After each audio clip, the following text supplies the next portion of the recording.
Farida. Oui. Donc, bah là, on va partir de la conversation qu'on a eue. Tu es en train de dire que toi, en arrivant là-bas, tu t'es senti pris d'une émotion. Est-ce que tu as déjà ressenti cette émotion Jamais.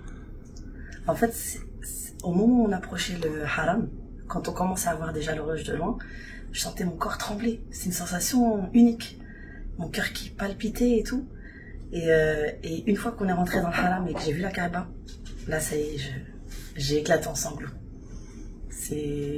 Autant en Médine, on a été très, très, très admiré par la sérénité, la beauté de la mosquée, machallah, du prophète. Juste la sensation de savoir que, subhanallah, le prophète, sallallahu alayhi wa sallam, il est enterré là-bas. Et que son tombeau, il est pas loin et tout. Et qu'il a vécu là et qu'on marchait sur ses traces et tout.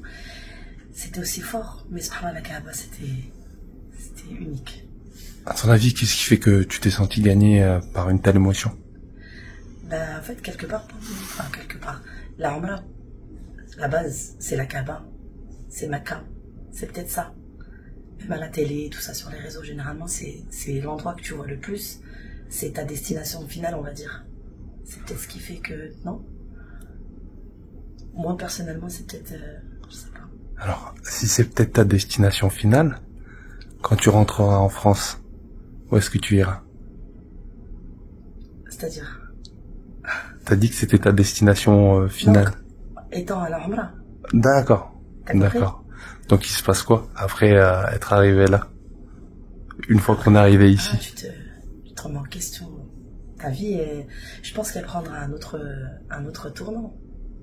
Pour moi, après être parti d'ici, notre vie, elle pourrait plus être pareille. Il y a plein de choses qu'on verrait plus de la même manière, en fait. Tu vois? Est-ce que tu as des exemples de choses sur lesquelles ton regard a changé dès maintenant? La futilité de la vie. On se casse la tête pour des choses futiles. En fait, ici, subhanallah, autant tu penses quand même à tes proches que tu as laissés, mais autant tu oublies tout le reste. Tu oublies un peu ta vie de tous les jours, le stress qu'on a au quotidien. Tac, tac, tac, je fais ci, je fais ça, je travaille, je cours. Mais ici, c'est tellement autre chose que tu dis là-bas, en fait, c'était rien. C'est comme si c'était la dunya et la akhira. J'ai cette sensation-là, en fait. C'est comme si ici, on vivait encore au temps du prophète, sallallahu alayhi wa sallam. Tu vois? Comment ça se fait qu'on stresse autant dans nos vies? Je sais même pas. Mais c'est nul. Ici, on court. Ici, on court. On court parce qu'on fait tout pour arriver à l'heure à la mosquée, pour prier, pour ne pas rater, tout faire pour nous approcher de la Kaaba, par exemple, ici et tout. Mais c'est pour une bonne cause. En France, tu te dis, je cours, je me fatigue, je mets toute mon énergie, au final, je me fatigue pour rien quelque part. Et si t'es fatigué à la fin de la journée, t'as mal aux jambes d'avoir couru et tout, mais c'était après tes adorations, tu vois. Tu te dis, alhamdoulilah, j'ai fait des bonnes choses. Pourquoi est-ce que tu cours? Pour profiter au maximum. Ici, on veut vraiment être satisfaite de nos ibadah, nous dire alhamdoulilah, on a fait le maximum, alhamdoulilah, on a profité de notre umrah, tu vois. On a besoin de sentir que notre umrah, Inch'Allah, Allah nous l'acceptera et qu'on n'a pas perdu notre temps. Chaque fois que tu fais autre chose en dehors du haram, t'as peur que ce soit une petite perte de temps. Tu dis vite, faut que je revienne. Tu vois? Dans la vie de tous les jours, qu'est-ce qui te fait perdre le plus de temps? Première chose qui vient en tête, hein. Le téléphone. D'accord. Le téléphone. Ok. Ouais. Et il se passe quoi avec nos téléphones? On est tout le temps dessus. Tout le temps. Ça, c'est une drogue et c'est une grande perte de temps. Subhanallah. En fait, on est connecté au réseau. Ici, tu dis, je suis connecté à Allah, subhanahu wa ta'ala. Tu vois? Ici, je sais pas comment t'expliquer. On est autant connecté, mais, enfin, c'est une connexion différente. Mais je sais pas, on a l'air d'être plus proche. On a le sentiment d'être plus proche d'Allah, subhanahu wa ta'ala. Ok. Alors, si on part du principe que Allah, subhanahu wa ta'ala, il est omniscient, il est omniprésent, comment ça se fait que dès qu'on s'éloigne d'ici, on a l'impression qu'il est loin de nous? Je pense parce que ici, c'est un endroit sacré. Endroit sacré. Après, ici, on n'a pas toutes les fitnas qu'on a, nous, tous les jours à Paris. Ici, machallah, t'as des adkas partout, t'as des pancartes où il y a les noms d'Allah mentionnés partout, t'entends le Coran partout. C'est tout ça qui fait que c'est fort.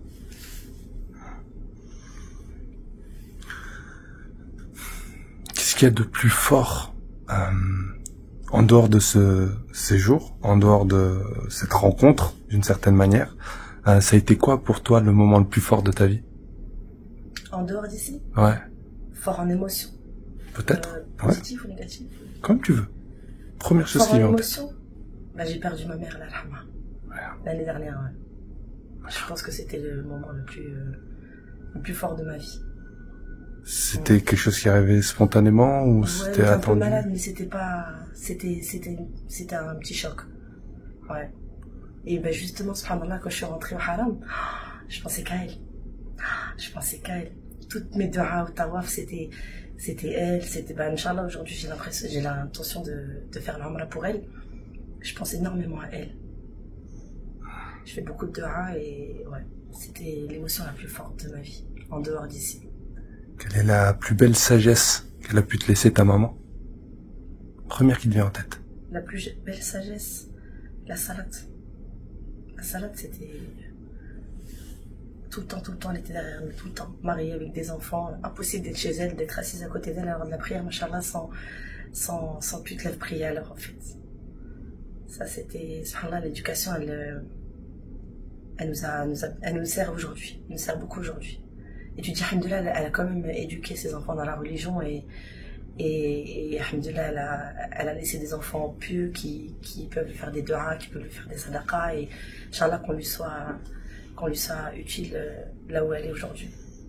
Ça apporte quoi la prière dans la vie de quelqu'un? Selon toi, hein? Tout. Subhanallah, tu peux tout faire dans ta vie, mais si t'as pas la prière, t'as rien. Pour moi, c'est la clé de tout, de la réussite. C'est ton rendez-vous avec Allah subhanahu wa ta'ala, en fait. C'est la paix intérieure. C'est ce qui nourrit ton âme, c'est ce qui nourrit ton cœur. C'est ce qui va... C'est comme ton compagnon de vie. Tu vois? Tout ce que tu fais, t'as pas la salade à côté, tes heures de prière, tes moments de prière où tu te prosternes et tout, il manquera toujours un truc. Alors, t'as dit, la salade, c'est un peu comme un compagnon de vie. Ouais. Quand c'est un peu tendu avec son compagnon de vie, comment on fait pour trouver l'harmonie, la paix? Tu te sens mal à l'aise quand même. Je te jure, hein, il y a des jours où tu vas faire ta prière en speed ou pas à l'heure, ou, tu vois, et subhanallah, tu vas pas te sentir à l'aise. Ici, du fait qu'on prie, par exemple, ici après, bon, ici c'est une grande chose, mais ici, du fait qu'on prie à l'heure, qu'on a le temps de faire nos nawafil, avant, après, que chaque prière obligatoire elle est suivie d'une salat janaza, t'es satisfaite de toi. Tu dis, alhamdulillah, j'ai bien fait mes prières, Inch'Allah, qu'Allah l'accepte, mais tu sais que tout est bien fait à l'heure et tout.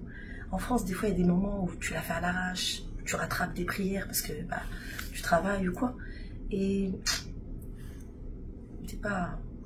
J'ai eu un petit manquement, tu vois. C'est vrai que systématiquement, il y a des prières mortuaires. Ouais, ça c'est... Subhanallah, c'est agile quand même.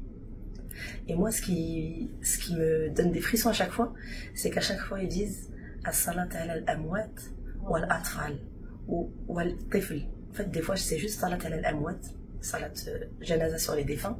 Des fois, c'est les défunts plus les enfants. Et des fois, c'est au tifl, un enfant. C'est agile. C'est quand même... en France, on fait des salats janaza. Ça va être une par semaine, toutes les 2 semaines, un mois. C'est quelque chose. Mais là, subhanallah, systématiquement... Je me dis, machallah, ils ont de la chance d'avoir autant de prières sur eux, machallah, d'être enterrés ici. C'est une grande ni'ma. Alhamdulillah. Merci à toi, Farida.